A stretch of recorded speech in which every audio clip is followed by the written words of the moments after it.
Name is Jean Henriquez. We from the Monadnock Summer Lyceum would like to welcome you this morning, and we're really glad you're here. To begin our morning, we have the Tara Greenblatt Trio. So please welcome them and enjoy this wonderful music, which I know is about to happen. Thank you. All right. Thank you, everybody. What you may or may not have noticed, I don't know, but there's a little bit of, I want to share the names of the band. We are the Tara Greenblatt Trio. This is Richard Doherty on guitar.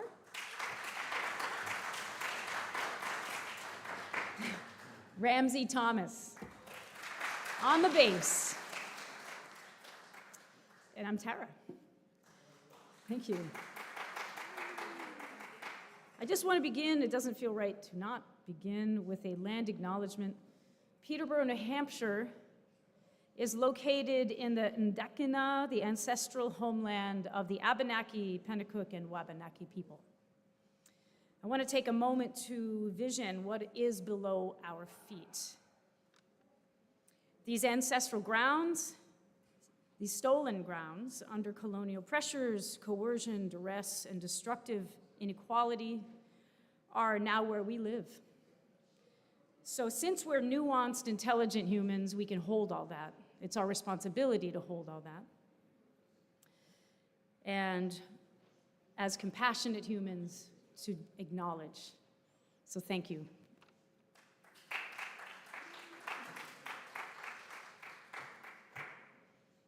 All right. Can I get a note? When I die, I hope that I am naked. I hope that I am strong.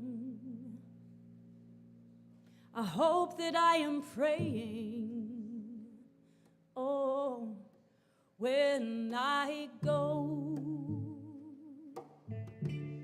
I hope it's in a clearing, on a ground covered in snow.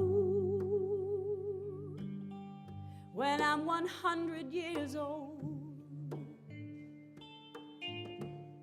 a big storm cloud will collect over my body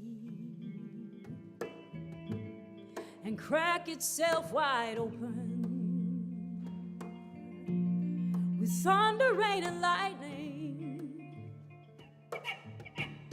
as it pours down. The rain turns into birds as black as the night sky. They come pounding toward the earth. Oh, I want to be ready when they circle round and take me in their crow feet to the higher ground. I want to be ready when they circle round and take me in their crow feet to the higher ground. I wanna go carried by the crow. I wanna go carried by the crow. I wanna go carried by the crow. I wanna go carried by the crow. They'll carry me to a cave up somewhere near heaven, and my ancestors will be there preparing me to join them. They'll pull me from my body, my soul still ringing, leaving my flesh, my bones, my blood, for the crows to do their picking. A robe will have been made so that I can be covered. A soft and silken gown made of thousands of crow feathers. They will spin me round and round. That's like a tornado. And then they'll place me down below to become my grandchildren's shadows.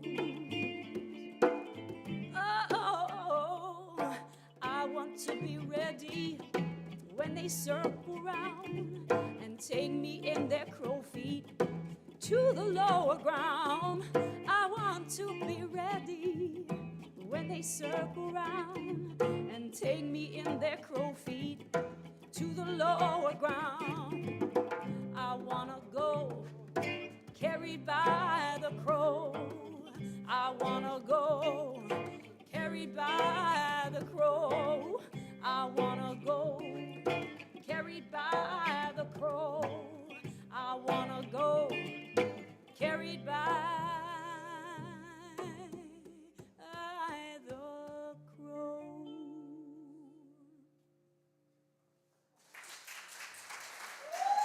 Thank you. Thank you. As we continue, I want to thank Bill Franz and the sound team, Eric Blackmer, and the people who run this program. It's an incredible resource for our community. And this beautiful stage that is now here, we feel honored to play on a stage. It's gorgeous. So thank you very much for having us start off the series. All right. A new song. It's called Elephant. Happens to be a dream I had.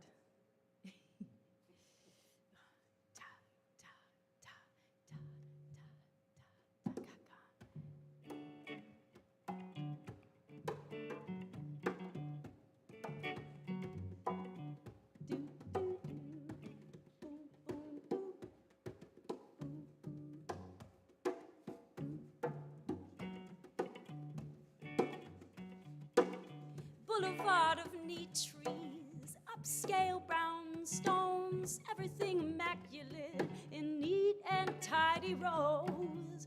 A fancy neighborhood filled with Persian rugs where ladies click their high heels as they walk the dinky dogs. Ooh, so orderly. Suddenly a shockwave, shaking all the parked cars. Something's coming our way, setting off the car alarms. A gray giant, a massive pachyderm, running down the city street, heading towards a wilder home. Oh, not so orderly.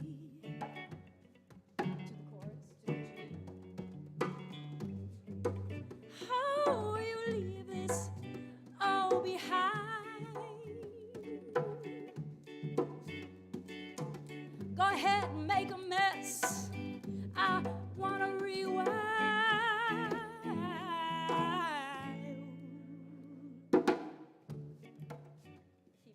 Keep going.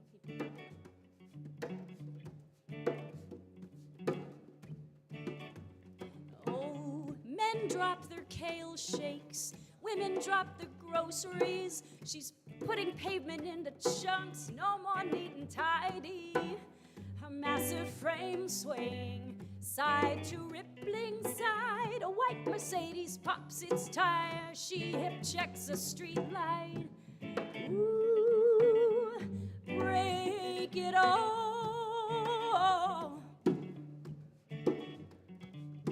She leaves them so angry. All the broken things, she left a mess they've never seen, and still nobody's spoken. She leaves us all in heartbreak, not because she's gone, 'cause she's running to the wild, the place we feel so far from. Ooh.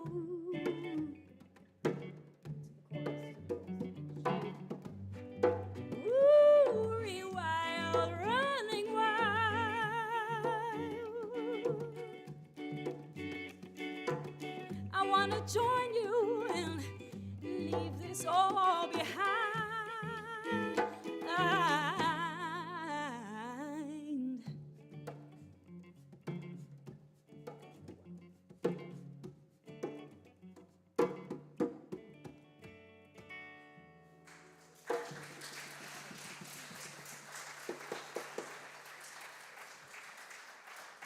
Thank you. That was the first time we played this. Thank you for being our first audience. Did anyone want to be that elephant? All right. Yeah. Well, I know we have an incredible speech coming up about foreign policy. You can make anything relate. I know this does. This is about our own resources in our country. And it's from the perspective of the mountain. It's called Mine.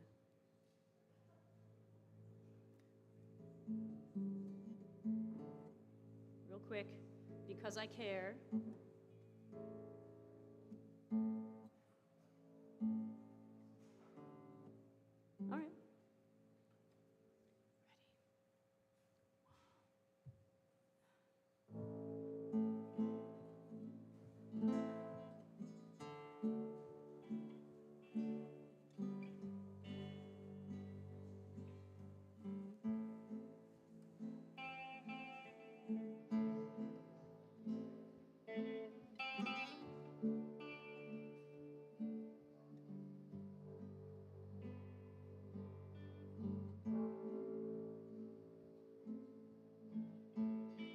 Come on in, men, light your way.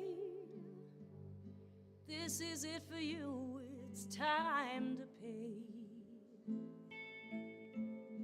Make your holes deeper still.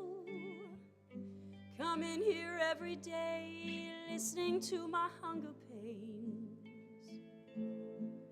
Black hole from vein after vein, you drain, drain, drain, replacing me with nothing.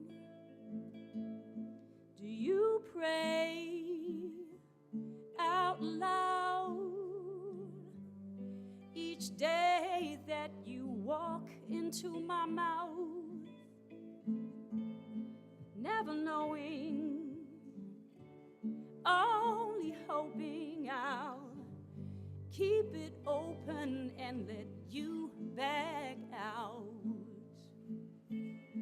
Maybe forever lost, taken by the mountain. Maybe forever lost, taken by the mountain. You could take without giving back. What do I get in return? If you don't repay the hand that feeds you, you gonna be eaten. 6 men, never to be seen again. What's mine is mine is mine. Maybe forever lost, taken by the mountain. Maybe forever lost, taken by the mountain.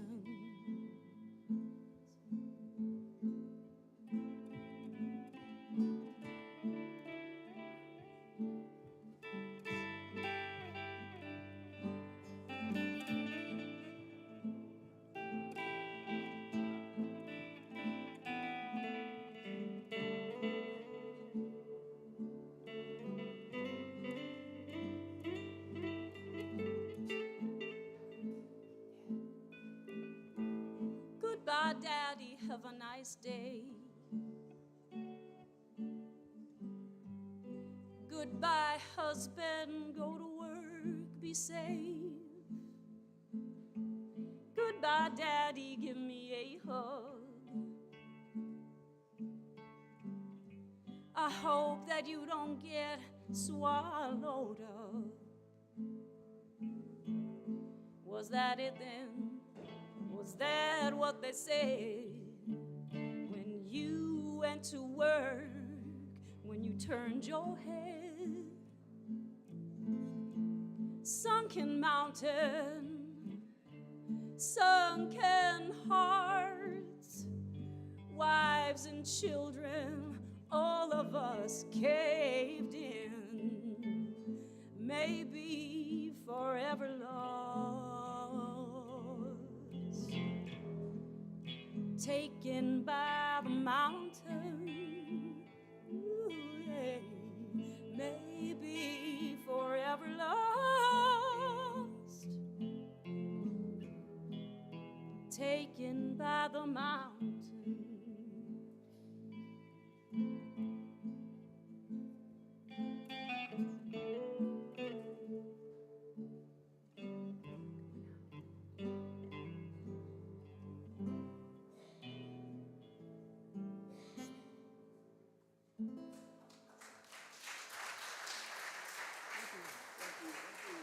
Thank you.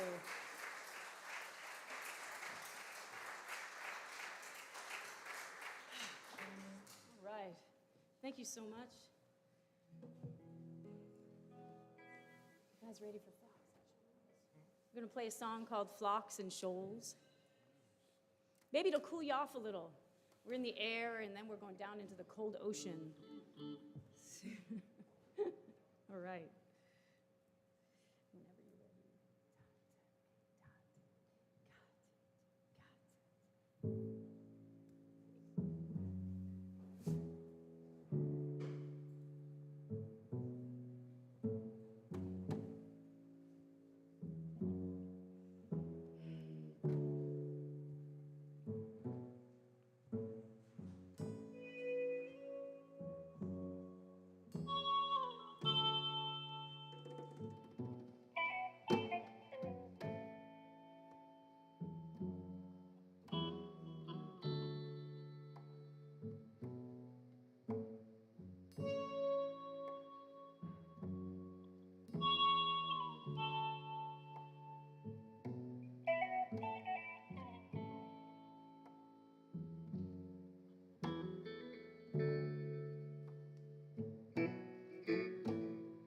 Pencil tip dots, hundreds of birds, all in one motion, dipping and turning.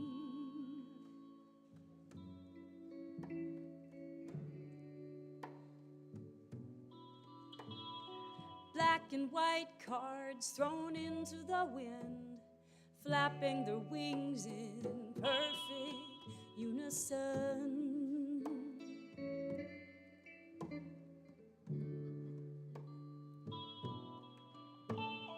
Hovering blob, it moves up and down, swelling, deflating, fast motion cloud.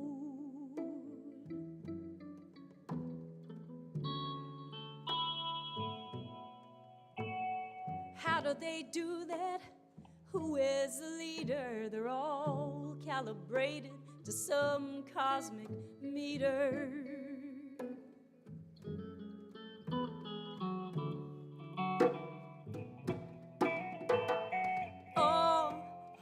My breath behind my lips, I can't exhale, my eyes drip.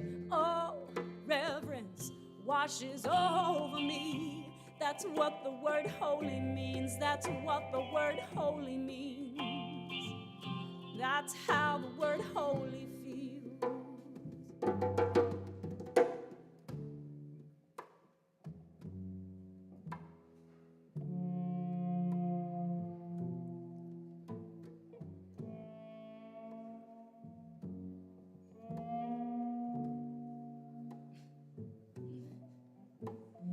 While in the ocean, little below them, shoals of fish, a perfect reflection.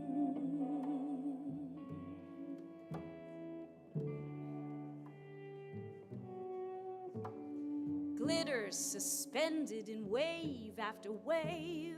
When I reach out, they bend away.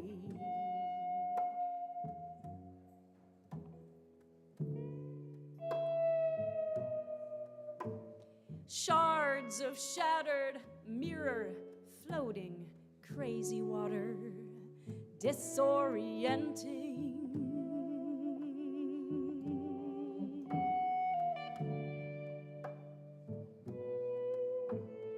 How do they do that? Neurotransmitters, they're all calibrated to some cosmic meter.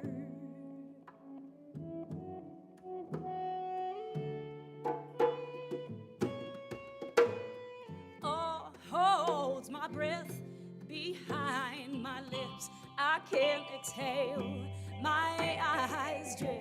Oh, reverence washes over me. That's what the word holy means. That's how the word holy feels. That's what the word holy means. Flocks and shoals, a mirror above and below.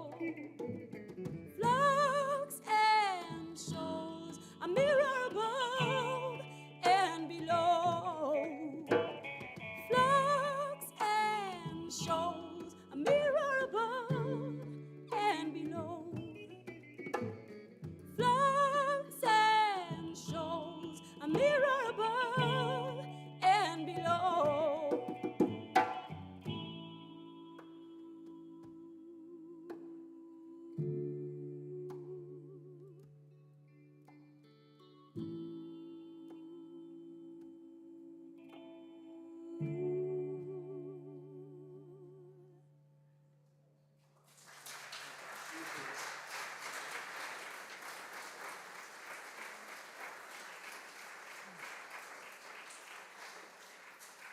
Thank you. All right, thank you.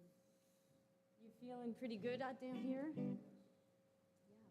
All right, good.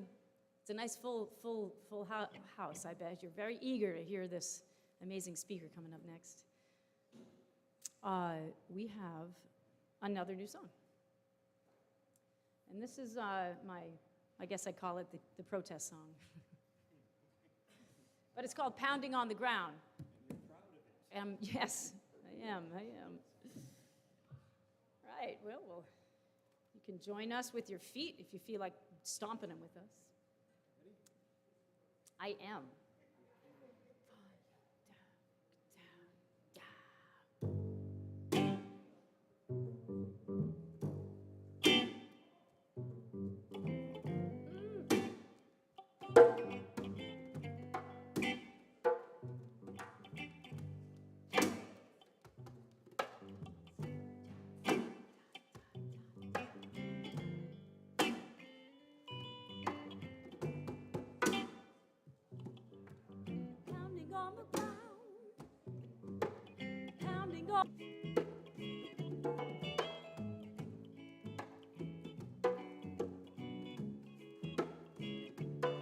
I teach my sons not to lie, look where it gets them.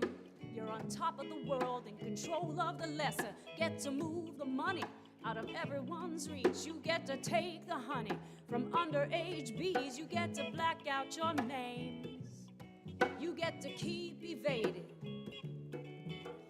Look what you do with all your power. Erase any trace of the backs you stand on. Extol the right, disappear the wrongs, and put white racists in charge of it all.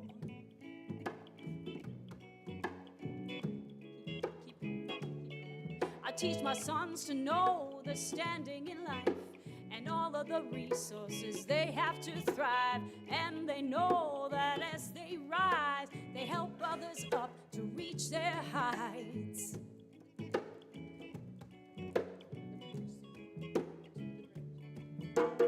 What's it gonna take to crack that dome? so everyone can be fed and clothed, housed in homes, free to roam, be trans or brown without incarceration. Here we go.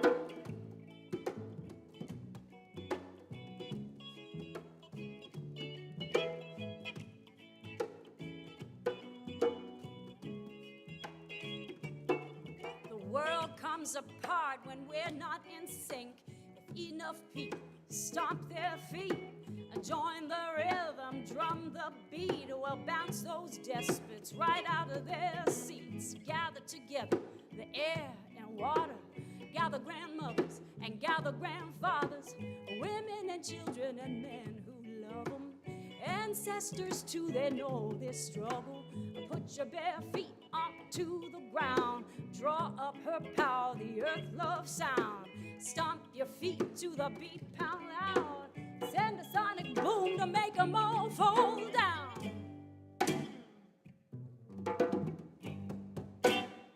Woo.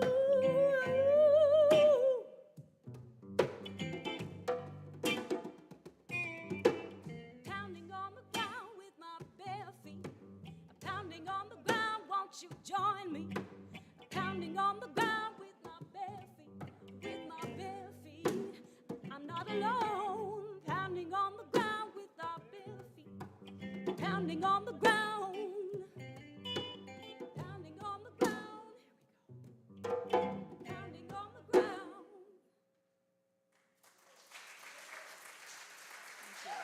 Thank you.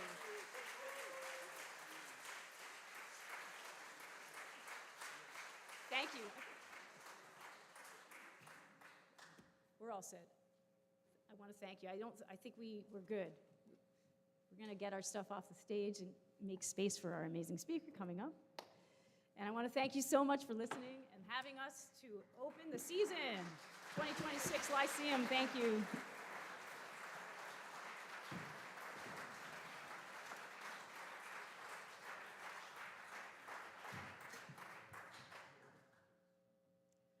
Thank you. I want you to please join me again for Tara Greenblatt Trio. They were amazing. I think if you all feel that rhythm, it's the perfect introduction to this morning.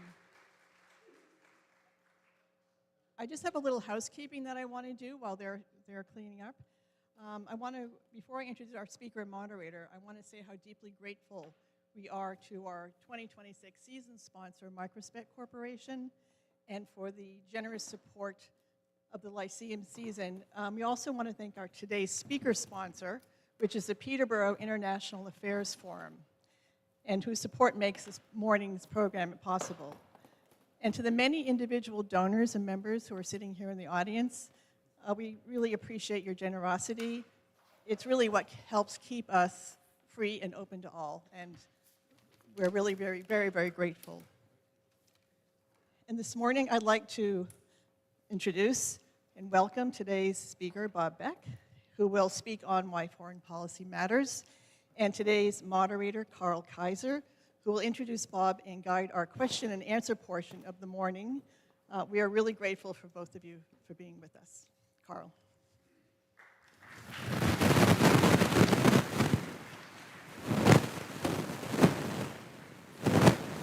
Thank you, Gene.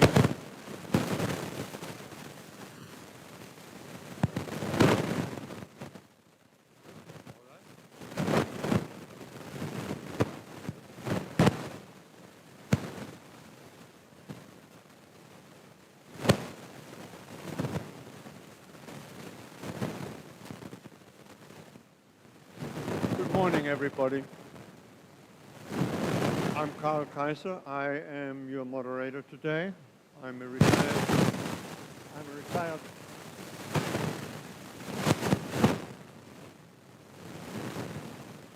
I was asked not to speak when there are these noises, so that they can cut it out. I'll have to start again. Good morning, everybody. I'm Carl Kaiser, your moderator for today's session.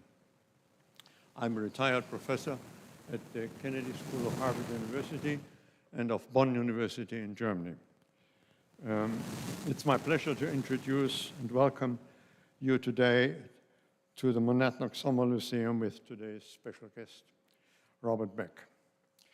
For many years, the Monadnock Summer Lyceum has brought outstanding and world-class speakers here to the Monadnock region to serve as catalysts to inform and inspire an active citizenry on local, on national, and on global issues. Both today's talk and past presentations are available on our website as podcasts and videos. The website is monadnocklyceum.org. Following the presentation, our speaker will answer questions, as usual, from the audience, and folks who want to ask a question, please use the yellow. Folks who want to ask a question, please use the yellow cards. Write the question down. Those who listen online, use the chat version of YouTube to ask your question.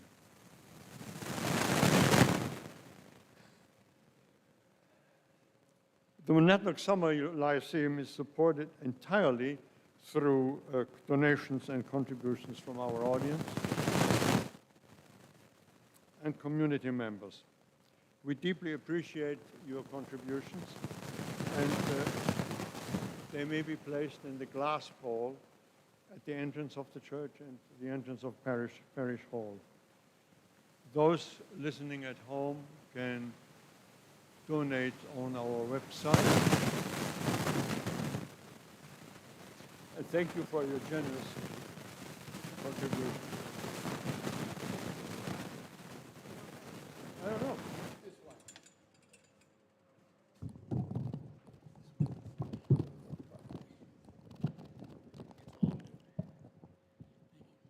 All right. Good. Hey!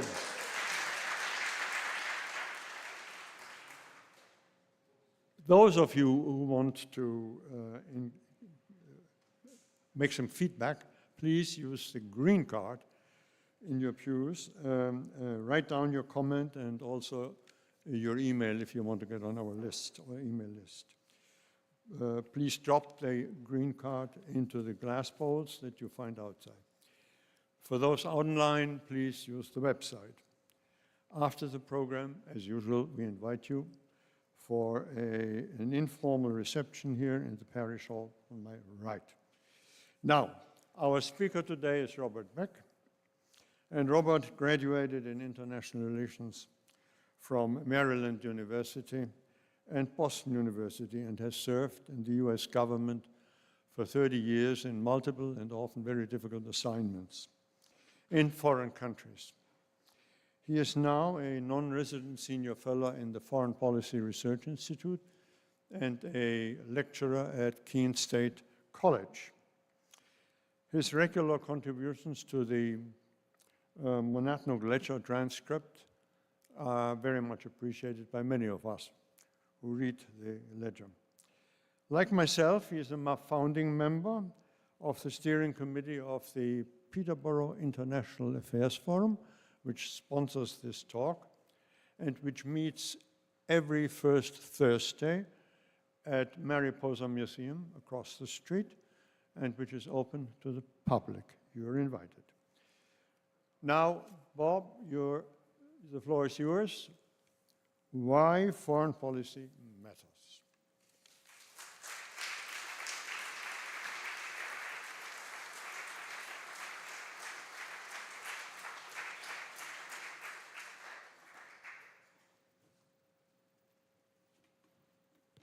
Okay, can everybody hear me? Great. All right, so what just happened has changed the way I'm going to start my talk because I had everything planned, but it proves that not only does foreign policy matter, but technology matters. Or poor technology matters sometimes. So thanks to Eric for taking care of that. I would like to echo what Carl said, thanking all the different people, the sponsors, although the sponsors are effectively Carl and I and our foreign policy group here in town. So I don't know if that is, I don't know, thanking ourselves. Can everybody hear me? Okay. Anyway, what I'm here today to talk to you about is why foreign policy matters and why it still matters. I'm going to use historical events, and I'm going to use current events to try to prove my point that foreign policy still matters.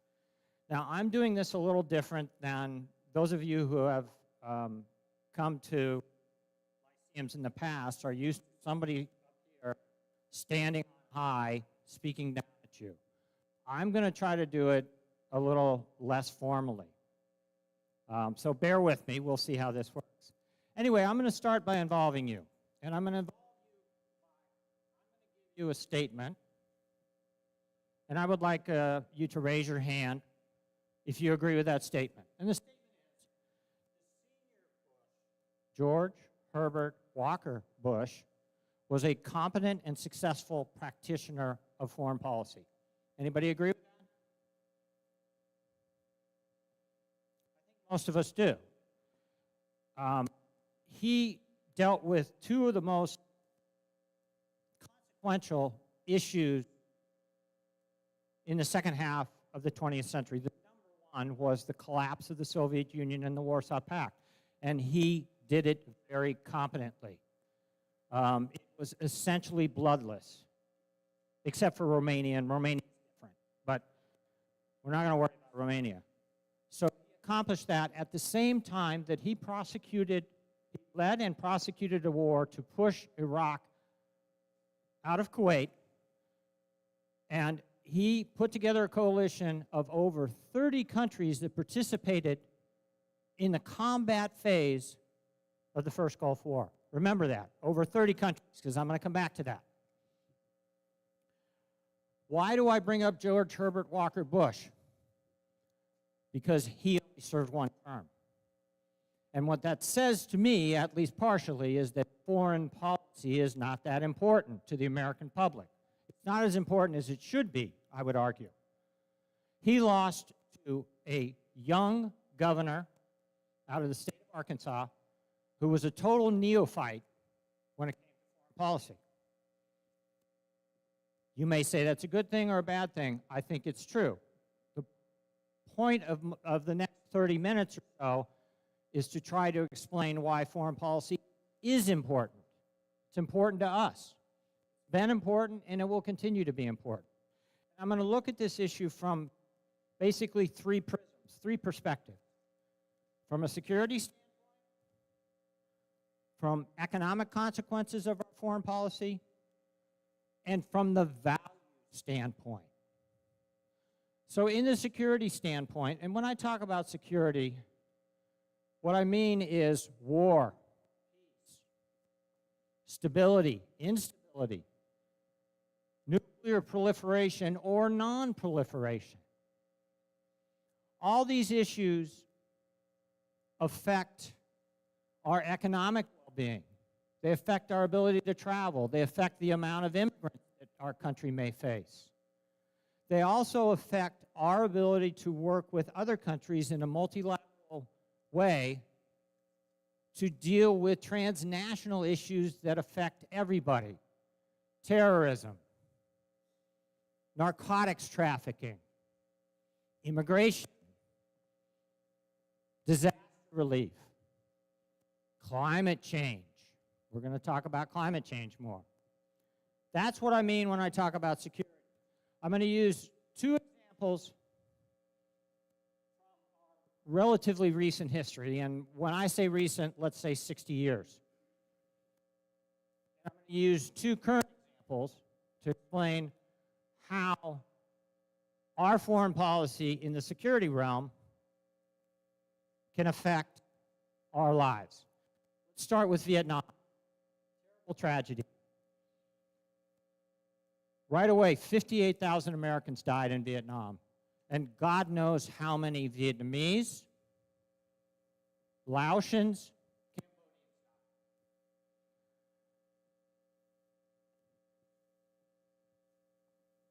But aside from the terrible human tragedy, I would argue that because of the political stability, the political opposition, and we can say what we want about Lyndon Baines Johnson, whether he was a good president or a bad president, but absent Vietnam, I would argue that in the post-World War II era, LBJ was the most consequential president when it comes to making common Americans' lives better. And we only had him for 5.5 years because of foreign policy decisions that his predecessors made and that he stuck to. And then we lost Richard Nixon, and most people go, oh, that's great. But if you take Watergate out of the question, Richard Nixon, he opened us up to China, and he changed the geopolitical dynamic between the United States, China, and the Soviet Union. He was also very successful on the domestic side. The 26th Amendment, which lowered the voting age from 21 to 18. He created the Environmental Protection Agency. He got rid of the draft. He was a successful president in many ways. But he crashed and burned on the shoals of Watergate, which was indirectly related to Vietnam because of the concerns of leaks related to the Pentagon Papers. So it cost us 2 presidents. But it was a terrible tragedy. The second example that I want to use, historical, is much more recent, from 25 years ago, and that's our response to 9/11. And I'm not talking about 9/11. 9/11 was a terrible tragedy. I get it. 3,000 Americans died, or 3,000 people died in the attacks. But it was not, and hindsight is 20/20 here, it was not an existential threat to the United States of America. Terrible tragedy. But the response of the Bush administration kind of made it into an existential threat. We went and just the way, what it's called, the global war on terror. I know more about this than I want to because I was in the government service at that time and I got dragged into it. Well, I participated in it. But it was all-encompassing. And the highlight of it, or the low light, depending on your perspective, was the Second Gulf War. Remember I told you, remember the more than 30 in the first Gulf War? There were 4 countries that participated in combat operations, the initial combat operations in the Second Gulf War. The United States, Great Britain, Australia, and our friends the Poles. Now, George W. Bush did a really good job after the invasion of getting other countries in NATO and other countries to participate. He did. But you went from over 30 in 1991 to 4 in 2003. And that plays into the values aspect. Because obviously, not as many countries thought that we were on the right in 2003 as did in 1991. So remember that, over 30 and 4, and you probably know where I'm going with this eventually. So, but the other thing about the global war on terror is that it cost 7,000 American lives, upwards of 53,000 Americans were injured, and according to the Brown University Cost of Wars project, upwards of 1 million people, 945,000 people across the globe in 5 specific countries, Iraq, Afghanistan, Syria, Yemen, and Pakistan, were killed as a direct result of post-9/11 violence. And upwards of 432,000 of those were civilians. So again, you bring in this values. What does it say about America? if we are behind the death of upwards of 1 million people. Like Vietnam, I would argue that the global war on terror intensified the political divisions in this country. The forever war, I would posit, I can posit since I'm giving, I'll go ahead and posit. I would posit that we probably would not have had the president we got in 2016 without the forever wars. They were handled differently, for better or for worse. And the point of this talk is not to be overly critical, overly complimentary on any president. So you have Vietnam, you have the global war on terror, and then two other current issues that affect us. One is Ukraine. The Russian invasion of Ukraine represents the largest, most severe threat to the security of Europe since World War II. And between 2022 and 2025, the US government provided defense support around $70 billion worth. Amazing amount of money, right? What can we do with $70 billion? But it also anchored our relations with NATO. And without going off on a tangent, I will just say that NATO has proved to be the most successful and productive defensive alliance in the history of the world. Hopefully that will continue. We'll see. But you look at $70 billion, that's a lot of money. According to Moody's Analytics, up until the middle of June, the current conflict in Iran has cost the American public $132 billion. Primarily defense expenditures, but also, is anybody happy with the price of gas? I mean, that's one that I'm not going to go into because it's in your face, right? And that's a direct result of our war in Iran. And believe me, I'm not against war by any stretch of the imagination. So $132 billion up to the middle of June. Throw on top of that the fact that the administration, the current administration, about 2 weeks ago asked for a supplemental funding bill, $67 billion of which was for the Department of Defense to offset Iran war costs. Now, to put that into context, our diplomatic side, the Department of State, the budget for the whole year for all of our embassies worldwide is $31 billion. So we have asked 2 weeks ago for a supplemental of $67 billion, something that's over 2 times our budget for the Department of State. That's a lot of chicken wings at an embassy party, I'll tell you that. Now, taking this one step further before I move on, I mentioned the $31 billion for the State Department. The unclassified budget for 2026 for the Department of Defense is $961 billion. Nearly $1 billion. An amazing amount of money. I'm going to move on from security to the economic sphere, which we all affect us all the time. I brought up the gas, that's the easy one. I'm going to ask for your input again. One, to keep you awake, and two, that's how I like to speak. How many of you have or own a smartphone? That's an easy one. It might be easier to say how many don't.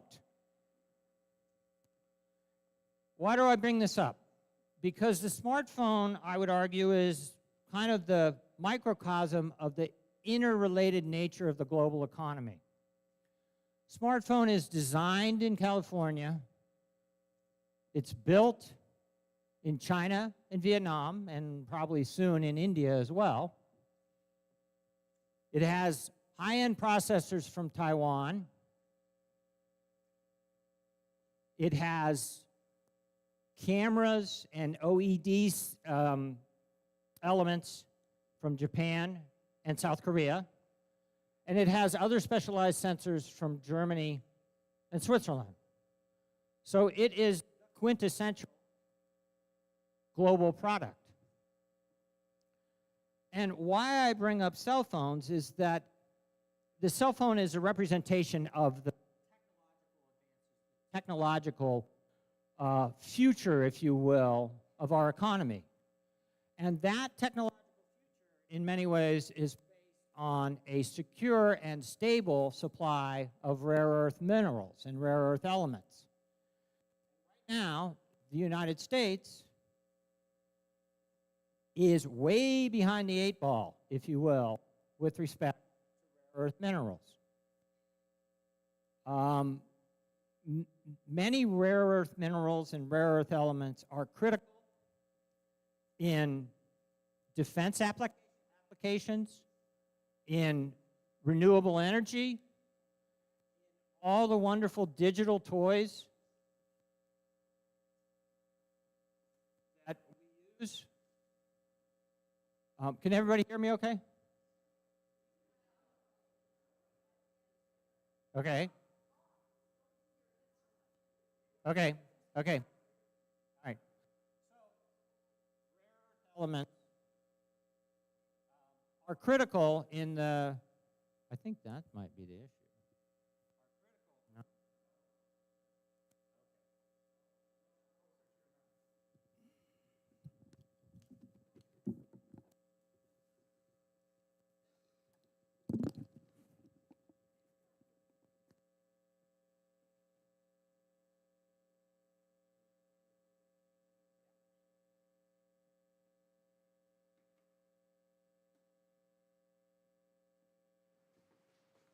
Okay, can everybody hear me?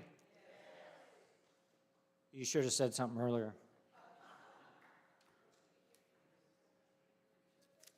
Okay, at least I have my notes now. Let's see what I missed. Okay, so I was discussing the criticality of rare earth minerals and how the United States is behind the 8 ball, and we are behind the 8 ball.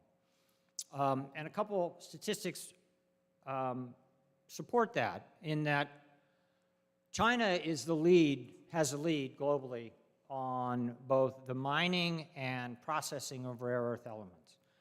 Currently, China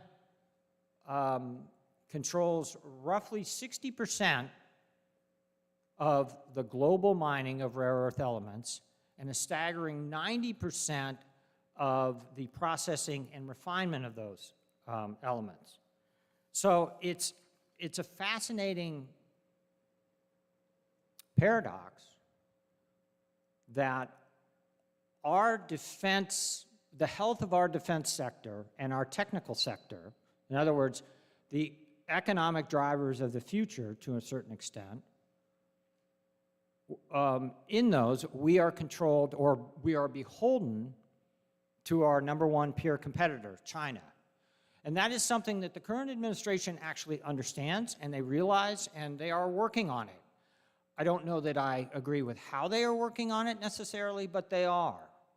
I would argue that last year's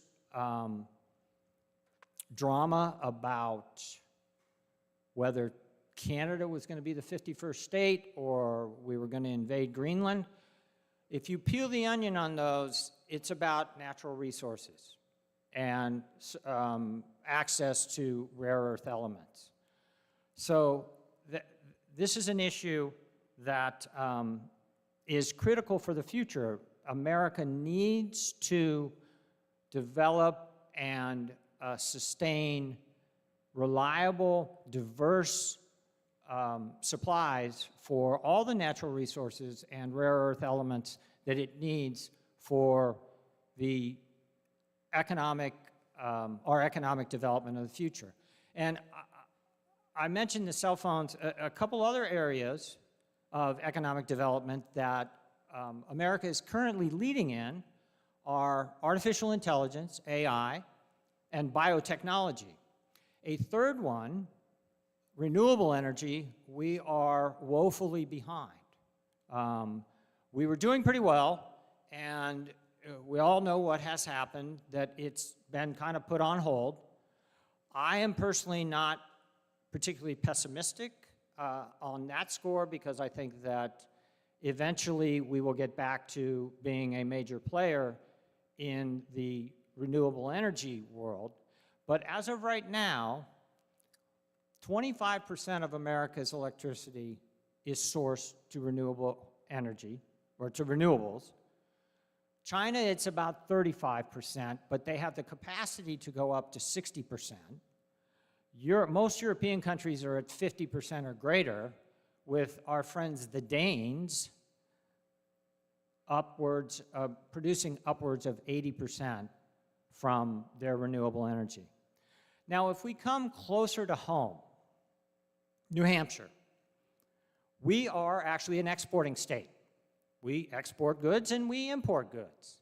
And on our exports, which are focused primarily on aircraft parts and pharmaceuticals and industrial manufacturing tools, et cetera, our exports support roughly 40,000 jobs. And the two top countries to which we export are Canada, not surprisingly, and Germany. On the import side, obviously Canada is an extremely important partner of ours, particularly in the construction business where much of the lumber for housing construction comes from Canada. There's some energy that we get from Canada, but it's not as important as the lumber. And it's not lost on me, and it should not be lost on you, that two of the countries that are in the, if you will, the gun sights of the current administration with respect to tariffs are Germany and Canada. And this is notwithstanding, I would say that Canadian tourists are an import too. And we know that there's not as many Canadian tourists coming. All right. I said I was going to talk about values. I'm sorry. I do want to go back to the current war in Iran. I mentioned all those numbers, all the amazing amount of money. And I had said that there were over 30 countries that participated in the first Gulf War. There were 4 that participated in the second Gulf War. And I think you know the answer to how many are participating in the current Gulf War. It's us and Israel, for better or for worse. Maybe that's okay, maybe it's not. But what it shows, and this is a good lead into the whole values issue, it shows that at least with respect to the Middle East, America doesn't have as many friends now as it did when George Herbert Walker Bush launched the first Gulf War. All right, when we look at values or principles, they reflect, in our foreign policy, they reflect who we are as a people, I would argue. And it's an age-old conflict in the foreign policy realm of, is it strictly about hard power, or how important is soft power? And I would come down someplace in the middle, that you need both. Obviously, as of late, soft power has not been very important. But I'd like to take 2 separate issues and look at it from the standpoint of values. And the first issue is global health. And I'm going to, again, ask you to participate. How many of you had or know somebody who had COVID? Just about everybody. So it's called global health because it's a global issue.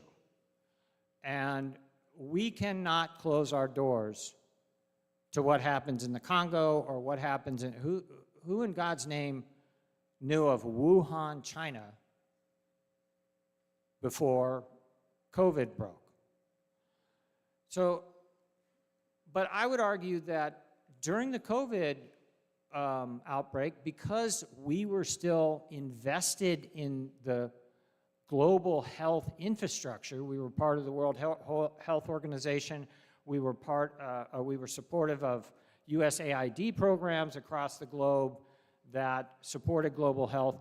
We were in a better position to react to that and to support the globe in the reaction. And I think that we did. And if you put COVID into perspective, COVID, there were 7 million deaths globally, which seems terrible, and it is. But that paled in comparison to one of the previous serious pandemics, which was after, and I said I was only going to go back 60 years, but you have to give me one chance to go back a little farther. The Spanish flu at the end of World War I. Experts say that between 50 and 100 million humans lost their lives in the Spanish flu, and upwards of 1/3 of the population was infected. If you extrapolate those numbers to today, if we had a similar outbreak today with over 8 billion people, that's about 2.7 billion people infected with some kind of disease. So the point here is that by the United States being engaged on COVID, it's a global problem, it needs global solutions, and we were part of the solution. If another pandemic struck tomorrow, I don't know that we would be as big a part of the solution. Maybe we would, but given the fact that we have pulled out of not only the World Health Organization, but multiple international forum, I don't know. Now, and on the global health issue, let's go back to George W. Bush. And I have been very critical of George W. Bush for his administration's response to 9/11. But I would be remiss, and this falls in with the global health. Anybody ever heard of the President's Emergency Plan for AIDS relief, better known as PEPFAR? Okay, most of us know about that. It was launched in 2003 by George W. Bush, and it was specifically to deal with the AIDS crisis in Africa, to alleviate as much as possible. Between 2003 and 2025, when it was in effect sidelined, it saved approximately 26 million people. That buys a lot of goodwill, as well as it should. That program now is kind of on life support because of political changes, but we can be a positive force if we choose to. Okay, one more question. How many of you have been treated by in a medical situation or dental situation by an immigrant? Okay, and my point in bringing this up is not to get on one side or the other of the immigration debate, okay? I don't have the time, nor am I the expert to do that. But my point is to say that immigrants are a key part of our society. And the United States government, writ large, needs to get serious and come up with a solution to immigration that allows to bring in the immigrants that we need and make sure that we protect our borders from the immigrants that we don't need. It's a difficult issue, but our leaders have systematically failed over the last 40 years. The last time there was significant immigration reform was during the Reagan administration, and that's too long. But I bring up the medical profession because if we maintain our population, and unless we start making more babies,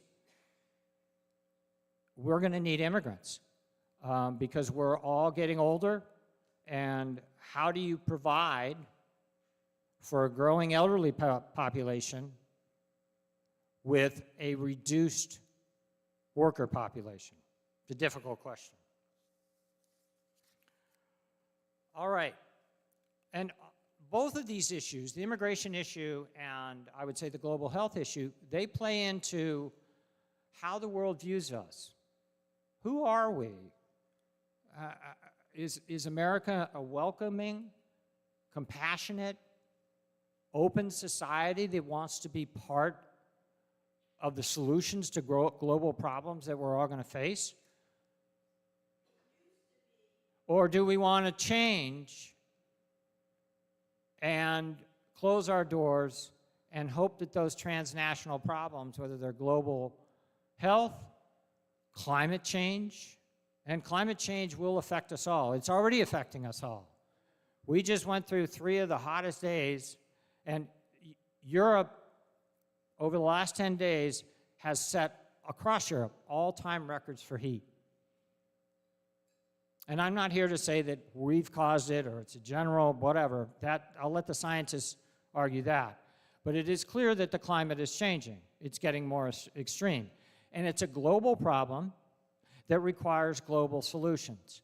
And given America's might, technological advancement, we're part of the solution. And I'm confident that we will become part of the solution again, hopefully starting as soon as 2028.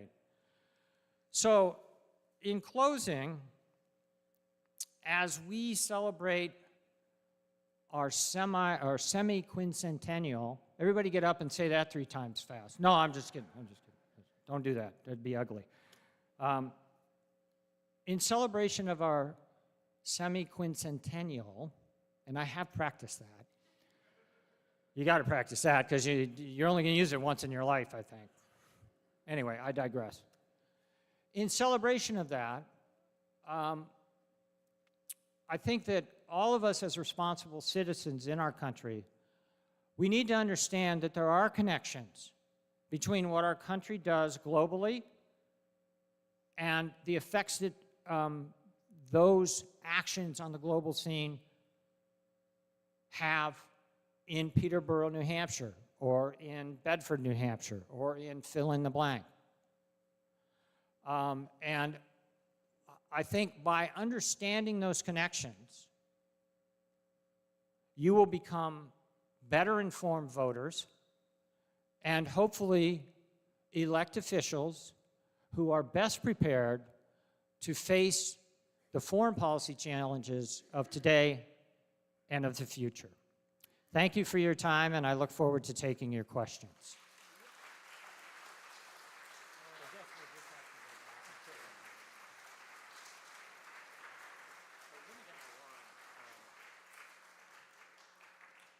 Thank you, Bob, for your insights on why foreign policy matters. We now have time for questions and discussion. So please fill out your yellow pieces there, and ushers will collect them. And for those listening online, please ask your question in the chat version. And while we collect, I will start with the first question, Bob. In a democracy, the citizenry should, of course, determine foreign policy. What are your thoughts when you look at the way the educational system in this country prepares the citizenry to understand the relevance, particularly considering that America is the leading power in the world? What are your thoughts? Well, at least he gave me an easy one. So, I mean, we could talk for the next hour on this. I do believe that America has significant and systemic political issues that it needs to resolve before it is able to do what Carl is talking about, and that is to somehow better incorporate America's wishes, the citizenry's wishes in the realm of foreign policy. Right now we have a presidency that is way too imperial, and we have a national legislature that is way too coward. And this is not just because of the current administration. It has taken off in the current administration, but this imperial presidency has been growing. Another serious issue with respect to the American political system that affects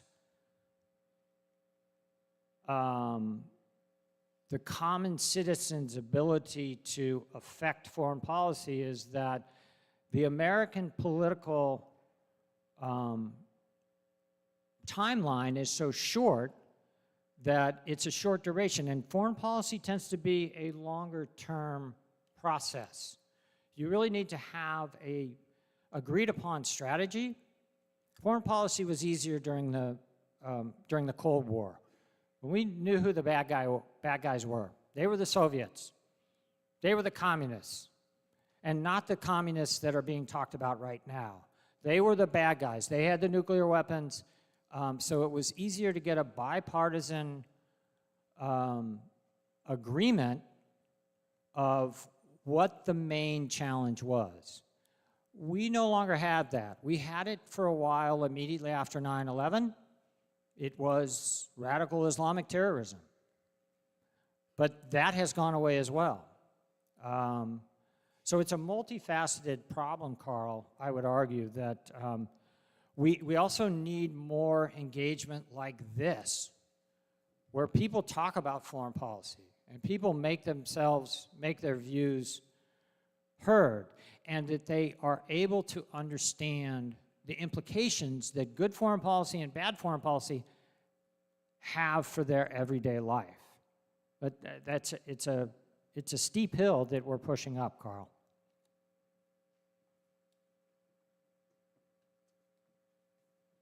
We have a lot of very good questions, too many. So let me take this one here. Comment on the role of the foreign policy professionals in the Trump administration, with or without the role of who is president. In other words, the relationship of the expert and foreign policy in American foreign policy. This one, past, future. Okay, so that's a good question. That one's an easier one. I think that all you have to do is look at the current Trump administration. Oh, I said his name. I wasn't going to say his name. And that's only because I think that we hear it enough. That's the issue. But anyway, the current administration, if you compare the foreign policy of the current administration with the first iteration from 2016 to 2020 and 2016 to 2020, the foreign policy advisors, although still pretty far out to the right and somewhat still radical, were from the greater foreign policy intelligentsia, if you will. They were adults, by and large. Not all of them, but by and large. You have that less so right now.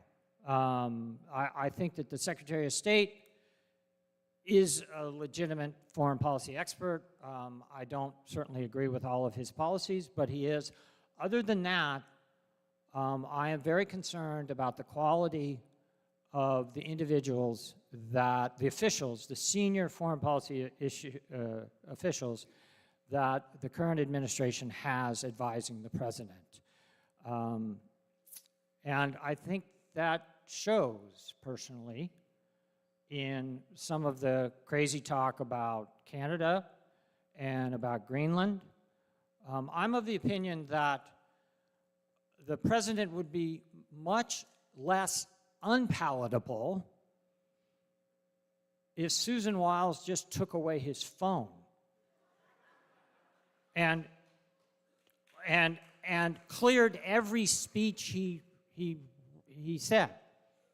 I truly believe that he would be much less unpalatable. You don't have to agree with everything he does, or you can agree with what he does, but if there was ever a person who needed to step back and chill out. That's my view. But anyway, look at the current administration and the 2016 to 2020 to answer that question. All right, I combine two. Why are there so few people under 30 here today? So, but you speak about the effectiveness of NATO as a defensive alliance. Can you say more about the need and effectiveness of alliances, multilateral institutions that can help support the US foreign policy? And that is, of course, a central issue. This administration left 70 international institutions and international agreement, but not NATO yet. You go ahead. Okay, thank you for the question. Obviously, it's a critical issue. I'm going to focus more on NATO because I do think that's the key. Because if the United States were to leave NATO now, who knows what would happen in Central Europe? And those of you who know me know that my expertise in foreign policy is actually Central Europe. It's the wonderful Czechs and Slovaks and the old kind of Hungarian side of the Austro-Hungarian Empire. And NATO is critical for them, even if sometimes they huff and puff about having to spend more money on NATO. In my talk, I discussed the whole global health issue and us pulling out of the World Health Organization. And Carl mentioned that we have pulled out how many? Over 70 international forum? Is that what you said? 70 in total. Yeah, 70. And I don't think it takes a genius to say it's better when you talk with others, with other countries. And that doesn't mean that you always have to agree with the French or agree with the Germans or agree with the Thais. But the bottom line is if you are unilateral in your approach all the time, you're going to get to the point where you have a foreign policy challenge in the future. And I would argue that the current Iran conflict highlights this 100%. But you're going to get to a challenge where you need help. And if you've been unilateral and you have basically told other countries that we don't need your help, when it comes time to get help, they're going to say, pound sand. We don't care about you. And I bring up the Iran war because the current administration has been harping on the Brits and the French and for not joining the conflict. Not joining a conflict that they were not consulted on. And they weren't consulted on it because they would have said it's not a good idea. So there's a hypocrisy to that, unfortunately. But I do agree with the current president that the Europeans need to pay more for their defense. I think that's a logical statement to make. But it's not new. And the Europeans are starting to pay a lot more for their defense. But I would argue that it's not because of badgering from Washington. If you look at the numbers, the Europeans started to pay a lot more for their defense starting in 2022 when Russian tanks almost took over Kyiv. There's a direct correspondence. Let me again combine two.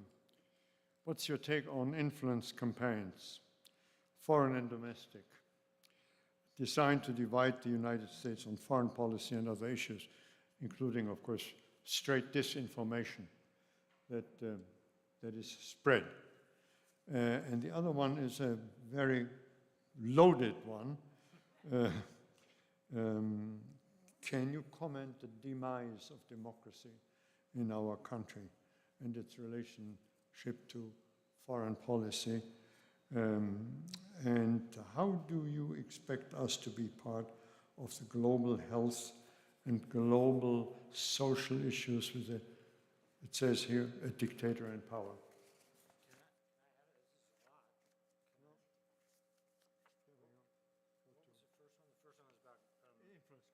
Influence campaigns and democracy. so we're talking about foreign influence in the United States. So, I mean, it is a problem. There's no doubt it's a problem. But I think it's part of a bigger problem, and that's what is true. What is truth? I mean, if we go back to the first administration of the current president, to be named later, remember the one aide who said, well, those are alternate facts. And everybody said, well, you know, facts are facts. 2 + 2 is 4. It's not 5.